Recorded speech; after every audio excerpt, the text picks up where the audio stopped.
From Studio 1A in Tampa, Florida, comes a talk show that really feels your pain and tells you like it is.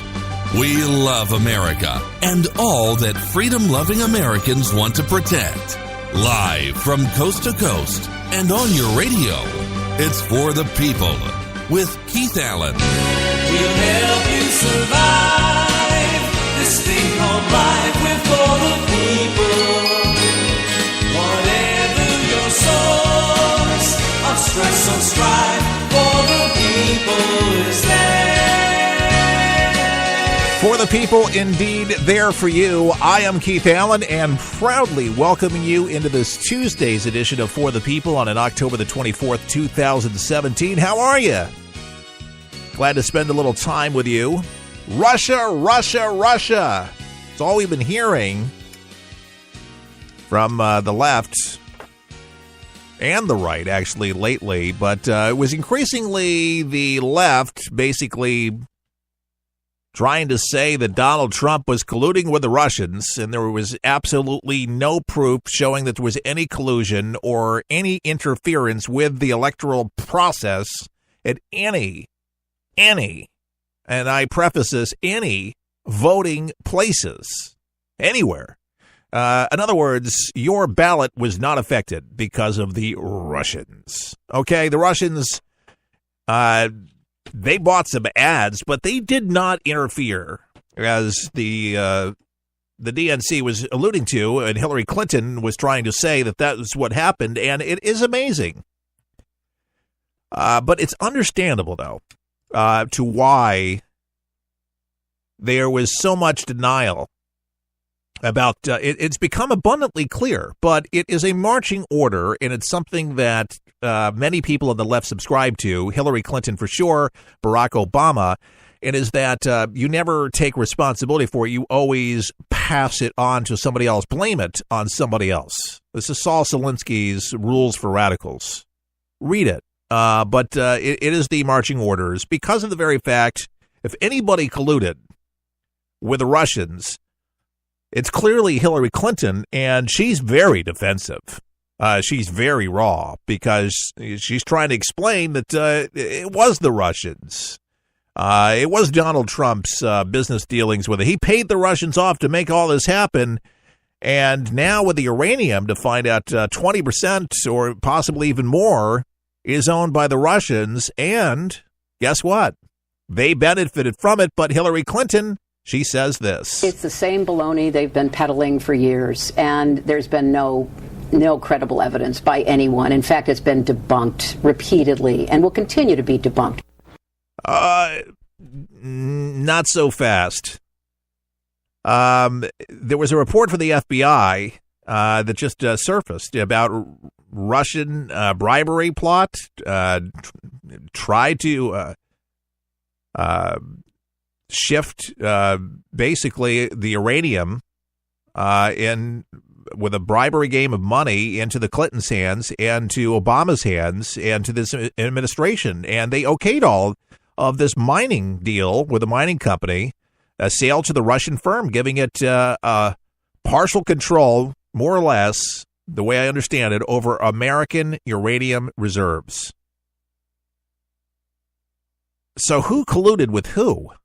By the way, it's besides bombs, we kind of use uranium, this type of uranium, to actually fuel our reactors. We kind of need it. We need it. You imagine Russia taking us hostage and saying, no, you can't have any of that. And then we won't be able to fuel our reactors, but luckily some of the coal power plants are mothballed and could be reactivated if needed, but that would be interesting. But it's just a more selling out of America from right under us, and Obama allowed it to happen. Our uranium, as dangerous that is, if anybody was colluding with who, and for what possible gain? You talk about brushing off this deal with uranium as baloney. They're saying this is a distraction for the GOP from their own controversies. Give me a break. What could not be more controversial than uranium.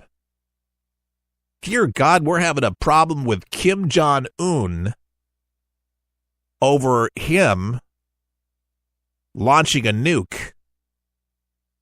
And now the Russians own most of our reserves. You've given it to them for money? Was it worth it? I mean, they constantly talking about true colors, showing their true colors, their true intentions of destroying this country. It always made me sick to see Bill Clinton with an American flag on him. There is nothing patriotic about the Clintons. They are greedy devils, if I ever seen one. Greedy devils.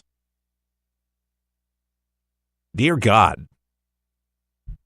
Baloney. Let's hear that again. I got to hear it one more. It's the same baloney they've been peddling for years. And you've not been peddling anything for years? No, it's the same corruption. And there's been no credible evidence by anybody, but not the FBI, not the Pentagon, nobody at the State Department, nobody knows about the deal. There's an investigation going on about this right now. Okay, folks, this is not just in the air. NBC News first reported early Monday that Tony Podesta and the Podesta Group are now subjects in the special counsel's Russia investigation following inquiries regarding former Trump campaign chairman Paul Manafort's finances. Folks, collusion comes in many forms here. Trying to pin Trump on business deals and all these deals have nothing to do with uranium, have nothing to do with selling our country out. And I would not be offended one iota, if I can use that word, if anybody benefited business-wise before the presidency with Russia money. Who cares? He was a business guy. I could give a darn if he's got buildings over there if he did. Who cares? Honest to goodness, he was a business guy. It's what business people do. See an opportunity, no matter where it is, you go after it. You're a go-getter, you just get the business done. Hillary Clinton, she's something else, isn't she? She constantly looks in the camera and lies to the American people. Jimmy Carter's wife, is it Rosalind? Both of them have never taken a penny out of the Jimmy Carter Foundation. Jimmy Carter may have not been one of our greater presidents, and I know that's an understatement, but the amount of good that those folks have done through the years through Habitat for Humanity and the goodwill around the world, I believe his heart is in the right place and has been. I mean, this man has pounded nails, literally, not just for a photo op. The man, I believe, is a peace man. I believe he means well. He just, wasn't cut out for the White House. But with the platform, it helped him do all the things that he's doing now. So some good came out of it. There's some things that we would have rather avoided, but we got Ronald Reagan. And that was a good thing. The Kipper. Don't you miss the Kipper? Oh, man, good times. Really? Yeah, good times when Ronald Reagan. And I'd like to believe that with this new tax incentive coming, that this is going to really fuel the economy like never before. We definitely need more businesses, stimulate this economy, get people with their ideas off the ground. So many entrepreneurs with so many great ideas. I was talking to a business owner today and about how the middle class, with even great ideas, it just nobody wants to loan you money. That's what he said. And they got a great location. They wanted to do some renovation. Great clientele. But they just wanted to borrow some money to do some renovation. They can't get a loan. They clearly have a great business model. There's no shortage of business, but nobody will loan them money. And we were talking about the guy from Pakistan, came in, got a loan. Had a business idea, started a gas station, had no money of his own. Had a plane ticket.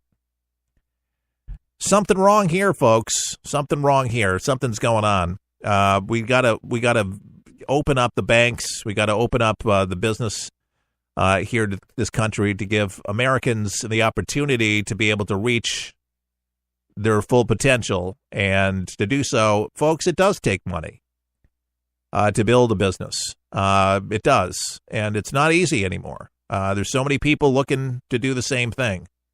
But to me, I always tell people it's fuel in my engine. I just tell people you just have to work so much harder, so much better. You have to be so much more focused. But you got to be smart. You got to be smart about it, all that. And he says, yeah, right to all those things. I said, but if this is really a dream, of yours or anybody, stick with it, because you're never going to be happy unless you get it. But it's the American dream, unfortunately, has not happened for many people that listen to this broadcast and have hope in their hearts that their kids or their grandkids will live to be able to see it for themselves. And that's their wish, that your kids, your grandkids will do better than what you did. But you did the best you could. And be the best grandparent, best parent, whatever you are right now. You can do, that's all you can do at the end of the day, and just put it in God's hands. But it's a changing America for sure. And thank God that we got the trajectory changed up with the Trump administration right now for the moment. But man, it has been a tough road trying to get Congress to pass anything, and that's been really difficult with Trump being who he is, being the outsider, literally, as a businessman, as a reality TV show guy, to be able to go against the guys who have the club in Washington, who say that Donald Trump's not like us. George W., he's one of these guys that's made some snark remarks about Trump. They don't like him. They don't like his style. They don't like how he runs things in the West Wing. He doesn't like his diplomacy. Just doesn't like how he speaks. And to me, there's been a lot of presidents through the times that have been rough and tumble and have become great presidents and have had to make tough calls. And America has been able to fan through the ages for over 200-something years here. We've had a tough time, but we have a great country, folks, and we have to thank some of those turbulent times because it helped us understand some of the right and some of the wrong directions that we were going. And thank God that we have a balance of power and that there is that shift, and I'm thankful for that. And not one should have more power than the other. And I think power is one of those things that it can be very dangerous. And when people abuse that power and they abuse it, it hurts everybody around them. And I'm all for accountability, that's for sure. But when you sit there and you put dirt on people that don't deserve it, and you hurt good people that don't deserve it for your own agenda, that's wrong, and that's a bad thing. And if that's what you build your